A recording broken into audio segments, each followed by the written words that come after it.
शिक्षित युवा सभ्य समाज का निर्माण करते हैं और सभ्य समाज से ही समृद्ध देश का निर्माण होता है। इन युवाओं को शिक्षित करने में एक शिक्षक की भूमिका सबसे महत्वपूर्ण होती है।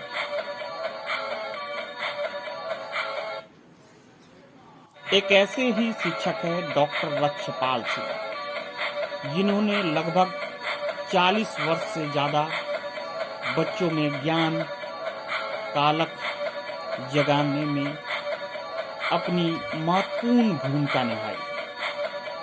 आज भी अपनी भूमिका सेवानिवृत्ति के बाद भी निभा रहे हैं। Doctor B R. अम्बेडकर विश्वविद्यालय शिक्षक संघ के पूर्व अध्यक्ष, रसायन शास्त्र के प्रोफेसर एवं समाजसेवी डॉक्टर रक्षपाल सिंह से हमारे संवाददाता राजपाल सिंह आर ने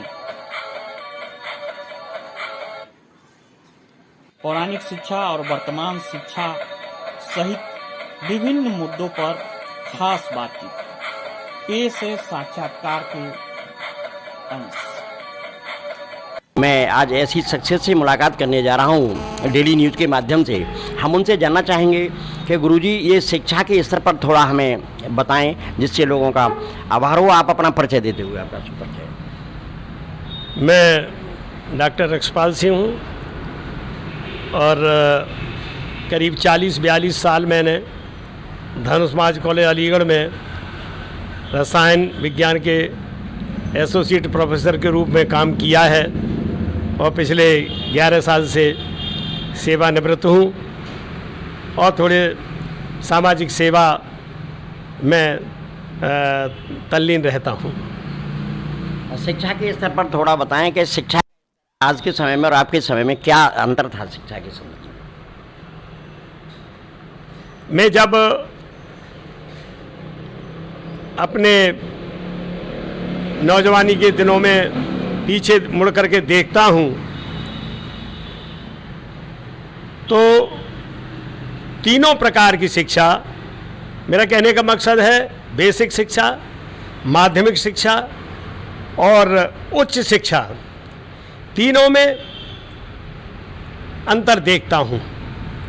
जितना अध्यापकों का समर्पण उस समय था, मैं समझता हूँ उसका दशांश भी नहीं रह गया है और यही कारण है कि शिक्षा व्यवस्था पर उसका एडवर्स इफेक्ट पड़ा है।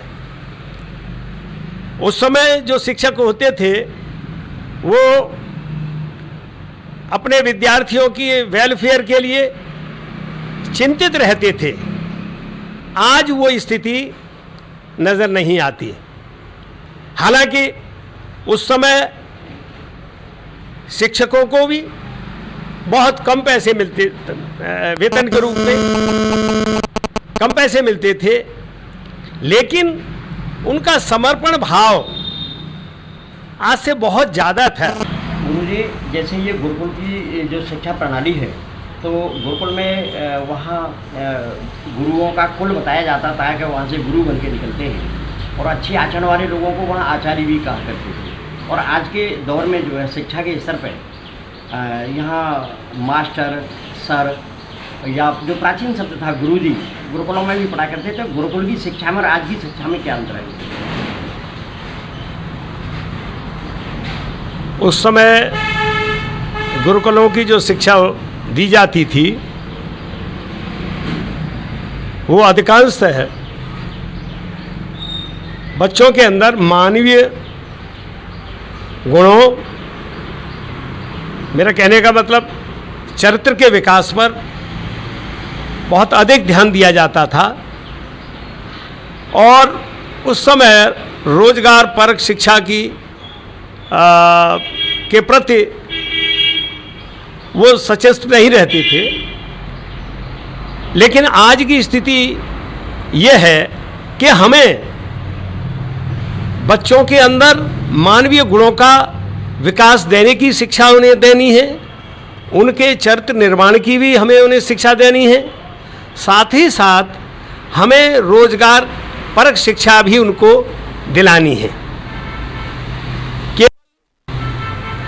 रोजगार शिक्षा परक शिक्षा दिलाने से यदि कहीं मानवीय शिक्षा की अवहेलना हो गई तो इसका बहुत बड़ा नुकसान होगा, क्योंकि जब तक हमको बच्चों को मानवीय शिक्षा नहीं दी जाएगी तो उनके अंदर संयम, धैर्य, सहिष्णुता, समरसता, समानता, संवेदनशीलता जैसे गुण उनके अंदर हम नहीं पनपा पाए तो हमारी शिक्षा जो है अधूरी ही रह जाएगी, और जिससे कि हमारी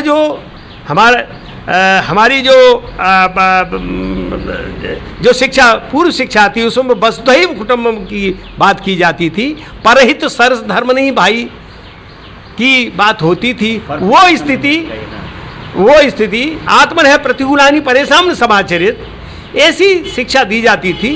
इसलिए उससे आपसी समरसता, सामंजस्य रहता था, लोगों के अंदर दया का भाव, करुणा का भाव ये होता था, और ये भाव मानवीय भाव नहीं रहेंगे तो हमारी शिक्षा बेईमानी हो जाएगी।